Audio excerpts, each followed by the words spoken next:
Is it rolling? Yeah. Cool, man. What's up, guys? Sean from SRKCycles.com, where we do zero editing. We are so lazy. Zero editing and zero just work in general. Yeah, we don't. Yeah, zero work in general. The most I've done today is order sushi. I ate the sushi. That was awesome. It was great. We got some more. It's the Q&A time.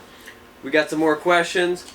The first question is, worst ride you've ever had? You want me to start this one off? Start this one off, man. Oh, man. So, I'm going to say it was about 2 months into riding when I first got my bike. So, it was only 1 month into my... I had a really small 250 for 1 month, and then in like 3 weeks I bought a 1100 V-Star. It was really small. I'm 6'4", so just imagine that. And it was about a month into riding that bike, and I rode to the Harley-Davidson dealership. And when I left the Harley-Davidson dealership, it was like downpouring. And I was like, I have to make it home. That's the best. I love riding in the rain. Yeah, well, when it's like your first time ever riding this bike, a bike in general, and you have like just a t-shirt on and jeans and a helmet, and it's like torrential downpour, it's like kind of scary. So I'm like riding, the only way to get back to my house is like on a highway. So I'm like going like 65, 70 on a highway. You didn't have to go that fast. In the pouring down rain, and there's like a whole line of cars behind me because it's like a one lane highway. They don't even really make those. That was horrible. Like I literally thought I was like, I'm gonna slip and die and kill myself right now. Nice. And I didn't. I don't think. That's nice. The worst I've ever had, I think. My worst, and I've wrecked a couple times. I've been down, I've low-sided in Blood Mountain up in Georgia, and I was fully suited up. I just hopped up and wrecked the bike, but I was fine.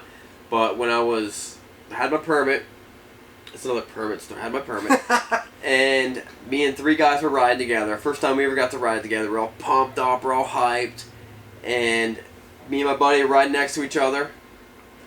We both go to turn, and the guy behind us, he was trying to catch up to us because he got caught behind us. He's trying to catch up to us, and he didn't notice that we were slowing down the turn, and he T-bones me. Ooh. Probably going like 30 something. Oh, 30. 300. 300 miles. He T-boned. It hurt. He T-bones me, wrecked the bike. I'm all laying on, bleeding all over the place and stuff like that. Were you fully suited up? No, I had a jacket.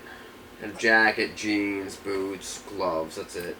Fingerless gloves. Did you have a helmet on? Helmet, yeah. You were definitely like a fingerless gloves kind of fan. Like, did you wear those to school? No. You definitely did. Not that guy. Come on. You definitely were. I'm like that retarded guy. You're like Slater from... No. You need to wear fingerless gloves. Alright. That was my worst experience. Coolest place you've ever ridden? Well, fun fact. This is another permit story. Fun fact, I actually still have my permit. Only have your permit? I still only have my permit. And that's because the day before I was going to get my license, I laid my bike over going like 50. Some guy cut me off, and I had a real nice bald back tire. And I remember that. And I slid that bad boy about 30 yards, cut my hand up, cut my bum up. I had jeans and a shirt on. I didn't have a jacket on, and I had no gloves, so my hand was cut up. So I really couldn't like ride, and so I still am licenseless, even though I ride all the time, probably illegally. But the coolest place that I've been, because I can't leave the state, the coolest place that I've been, we rode up to the Yingling factory, which is it's about a... Pottsville, I think. Potts something. It's like an hour and a half-ish ride, hour and a half ride. But it's all through the back. It's all through like a mountain. You go up over a mountain, and you're just all back roads. Really, really nice ride.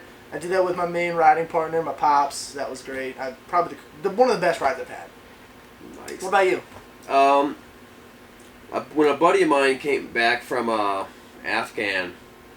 He was in the army. We would always get bikes and do a couple day tour when we would come back. So we both had Suzuki GSXRs, and we hit up Blue Ridge Parkway and the Dragon Tail, and all the roads around the Dragon Tail for a couple days. It was pretty awesome. But there was this one road that went from Tennessee, I think either to Georgia or North Carolina, but it was amazing. It was freshly paved. It was so freshly paved that like we didn't push it. It was sticky paved. It was like, like still slimy. Yeah. But it was just like 5-mile-an-hour switchbacks for like 3 miles. It was nuts. And then the second it crossed over onto the other state line, it was gravel for like 5 miles. No way. Yeah, so we were like, we go from going as fast as we could to going as slow as we possibly can because it's all gravel.